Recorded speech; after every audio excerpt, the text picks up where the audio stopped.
All right, so this is episode 2 of African Social Entrepreneurs Podcast, and today it's going to be a little bit more personal.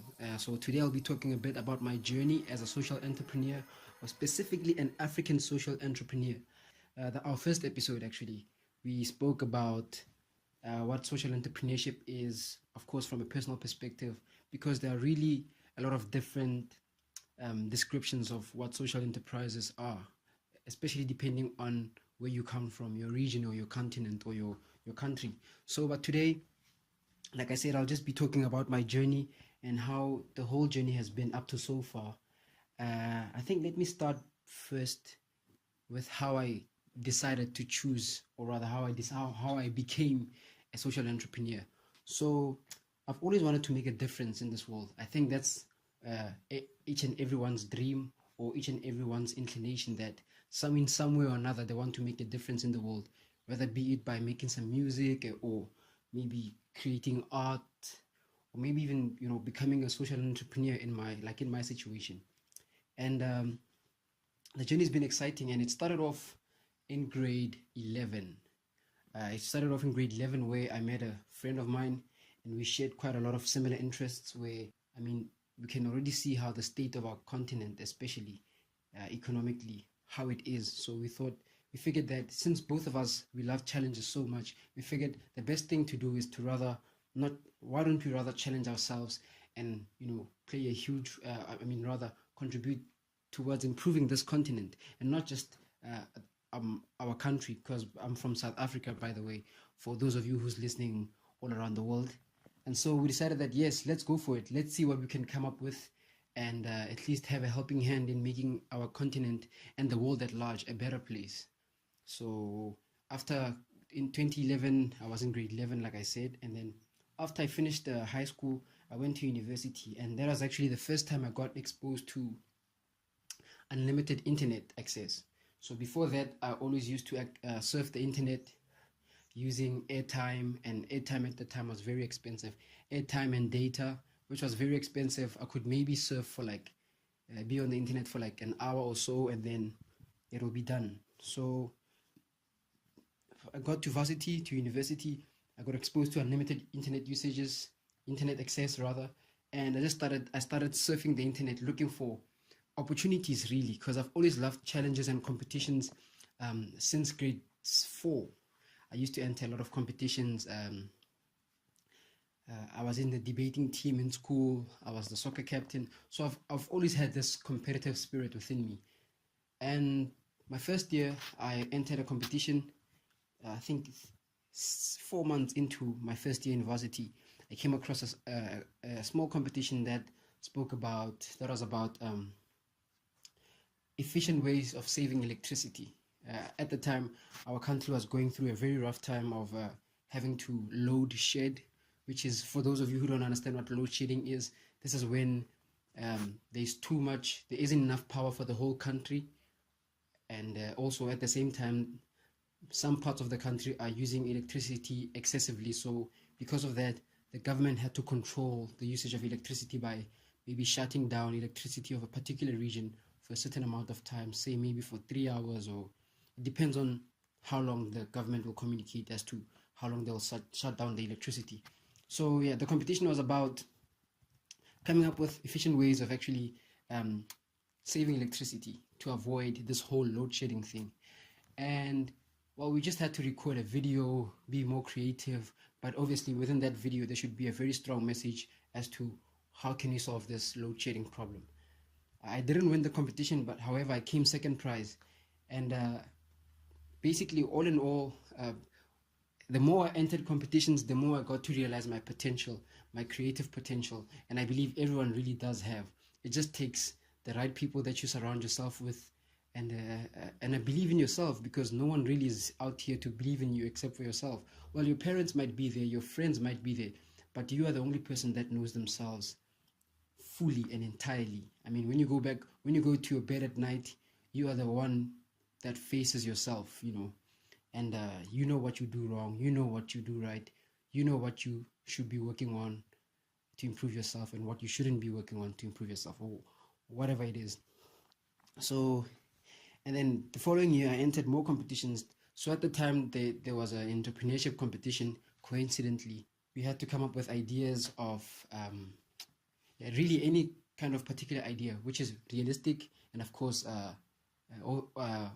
scalable. You know, realistic, scalable, viable, so that and the winner of that competition would win. I think it was 2,000 rand or 3,000 rand.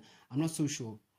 3,000 rand is about is about $280 if I'm not mistaken, somewhere there, just slightly under $300 US dollars. So I entered the competition and things worked out, and I won first prize. I came up with an idea of an app which helps students to exchange different kinds of food or any item really based on a mutual agreement. Because the thing is, uh, being a student, I got to experience how difficult it is to manage your finances, have grocery at the end of the month, especially if you are at a self-catering university. So you'd find that towards the end of the month, when finances are rough, when there isn't any money, you'd find that maybe you have a certain food but you don't have any other, maybe like another kind of food. Maybe like you'd be having, say you'd be having rice, you'd be having cooking oil, you'd be having sugar, but you don't have any meat or vegetables. So the app was basically to sort of like a dating app, sort of like Tinder actually, where you would upload the food items that you have, and then you can request what kind of food items you want in exchange. So I could say, hey, I have a bowl of rice and I'm willing to exchange for maybe 3 pieces of chicken with anyone. And being students, one would definitely, of course, like meet up with someone else who has what you need. So I won the first prize for that competition, and unfortunately, there wasn't any second prize winner. So I actually scooped first and second prize, which increased the cash prize that I got. So eventually, I got, I think it was 4,000 rand. So that's like just slightly under $400, maybe $380 or $370 US dollars. I'm not so sure. And so that was really interesting. And so the more I entered, the more I got to realize that okay, there's something here. I think I should start taking this serious. But now at the same time, I started neglecting my university studies. Why? Because it really wasn't so interesting for me anymore. And the main reason was that after I finished high school, I even spoke to my friends about this, that after I finished high school, it's very difficult to know what you want to be in life without exploring a lot of things. So even though I applied for an industrial engineering program degree, diploma, but down the line I realized that it really wasn't the thing that I was looking for. I liked the challenges that it had, but I just wasn't so intrigued by it. It wasn't fun, like, because I really enjoy, I like creative problem solving, and industrial engineering has a certain law and procedure that you have to follow, and sometimes being constrained suppresses my creativity, and that's one environment I don't want to be around. And that's how I think, and in fact not I think, that's how I believe I became a social entrepreneur. And obviously, with me sharing my story with you on this podcast, and also my journey as I go along, I must say it has been interesting so far, because now I'm actually running a little project that is particularly helping women that are selling, or women and men, or like street vendors that are selling particularly fruits and vegetables. Because in South Africa, for those of you that are listening outside the country, in South Africa we have this, I don't want to call it a trend, but it's a situation. Let's call it a situation, for lack of a better word, where we have a very low unemployment rate. I mean, very high unemployment rate. And because of that, people find different ways to make money. And one of the most common ones is you find street vendors, people are selling anything really, from cell phone covers to clothes to vegetables and fruits. And so my project is focused on street vendors that are selling fruit and vegetables. And we're trying to develop an app that will somehow connect the street vendors to their customers, people that need to buy these fruits and vegetables.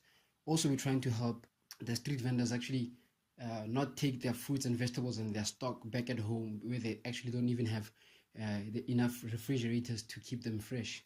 So yes, that's our first project. But the journey has been interesting so far, because I learn as I progress, which is very interesting, because it humbles me and but also it's fun at the same time because I don't know, I just enjoy, I thrive under uncertainty. So the more I don't know, the more I walk. It's like walking into a forest, yet you don't know what's in there, but you know that on the other side of the forest there's like there's a huge how can I put it? There's a huge fountain, beautiful fountain with clear water, water gushing down the stream, birds singing. It's just like so heavenly on the other side. But before that, you have to pass through this scary, dark forest, sort of like a jungle, you know? So, yeah, it's very exciting. And I hope that whoever is listening to this podcast is going to go with me on the journey. And of course, if you have any comments, if you want to share your journey about how, whatever it is really, it doesn't have to necessarily be about social entrepreneurship. However, you could even be, say, a fashion designer, and you feel intrigued to share your vision and story with me. That is absolutely not a problem. But I'll keep on posting more episodes as time goes on, just to share my journey, like I said. And yeah, we've come to the end of our podcast. This is episode 2. We'll catch you again on episode 3, and have a nice day if it's day wherever you live, and good night if it's, of course, the night wherever you're staying. So yeah, see you.